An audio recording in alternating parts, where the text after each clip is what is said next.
Good morning, students.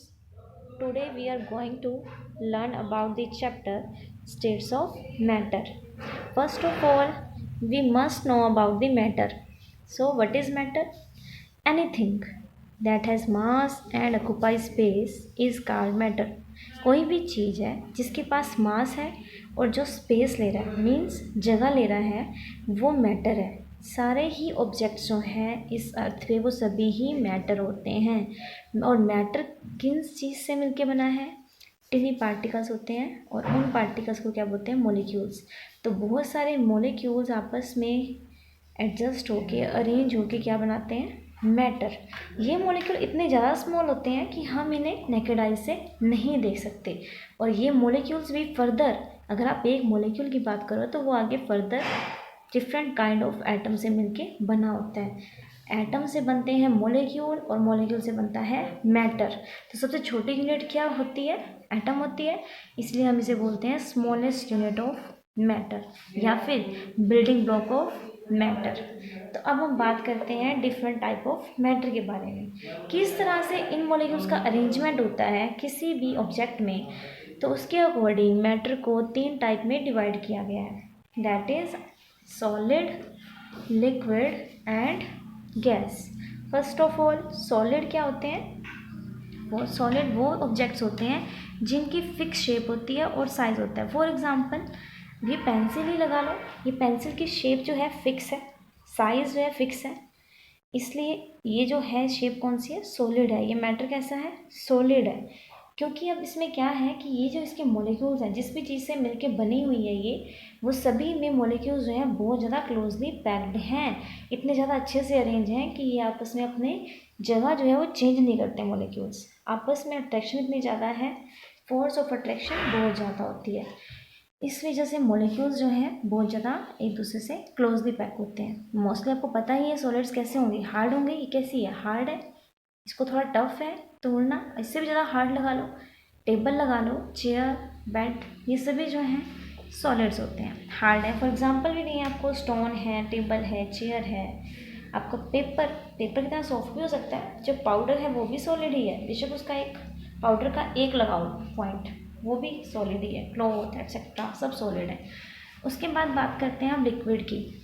Liquid कौन सी होते हैं? लिक्विड की do not have a fix shape, इनकी फिक्स शेप नहीं होती और साइज भी फिक्स नहीं होता। They take the shape of the container, fix shape and size.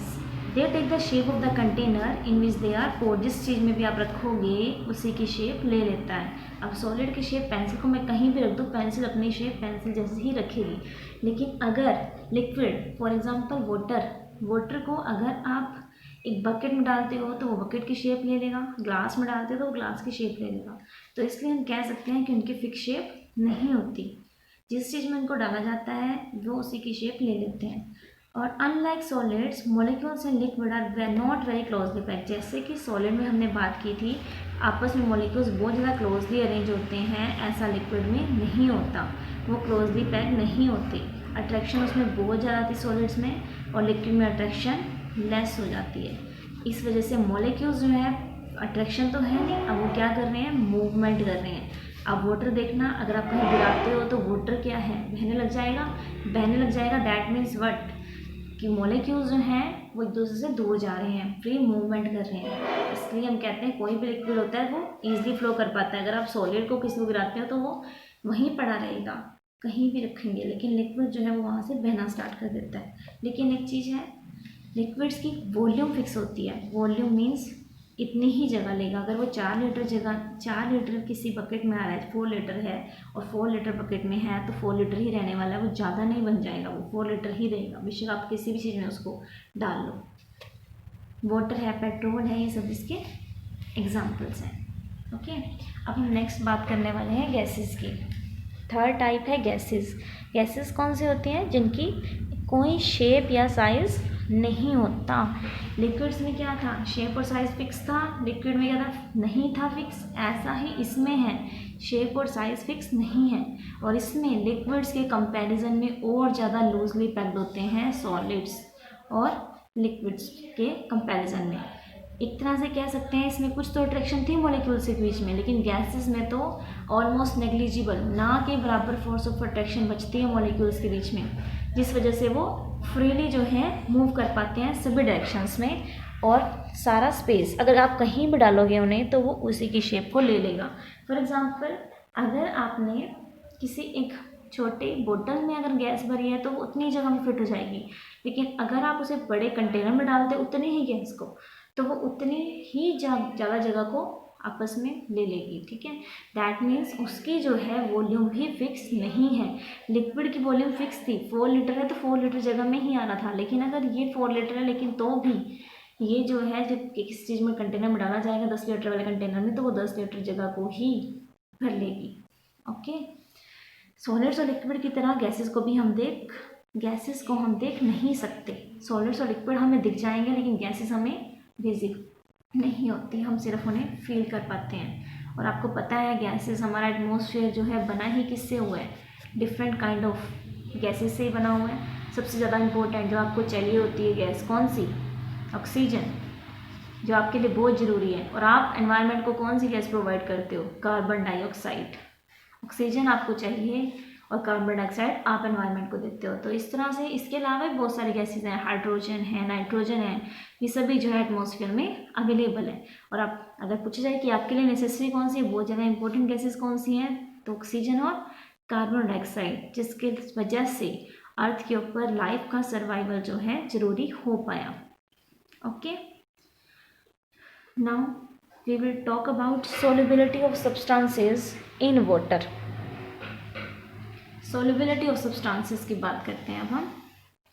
Solubility का मतलब क्या होता है, घुलना, घुलने की बात कर रहे हैं कि कोई चीज़ कैसे पानी में घुलेगी। ठीक है, सोल्युबिलिटी क्या है, किसी भी सब्सटेंस की वो प्रॉपर्टी है कि वो किसी दूसरे सब्सटेंस में क्या हो पाए, डिजोल्व हो पाए, मतलब घुल पाए, और वो दोनों मिलके क्या बना दें, एक मिक्सचर बना दें। सब्सटेंस विच गेट डिजोल्व, और जो सब्सटेंस डिजोल्व होगा उसको सोल्यूट बोलते हैं, जो सब्सटेंस डिजोल्व होगा, और दूसरा सब्सटेंस जिसको डिजोल्व होना है वो सॉल्वेंट। देखना जरा, अगर आपने ये कोई लिया है, ग्लास लगाओ, बीकर लगाओ, अगर इस बीकर में आपने वाटर लिया है तो दैट मीन्स वाटर आपका क्या है, सॉल्वेंट।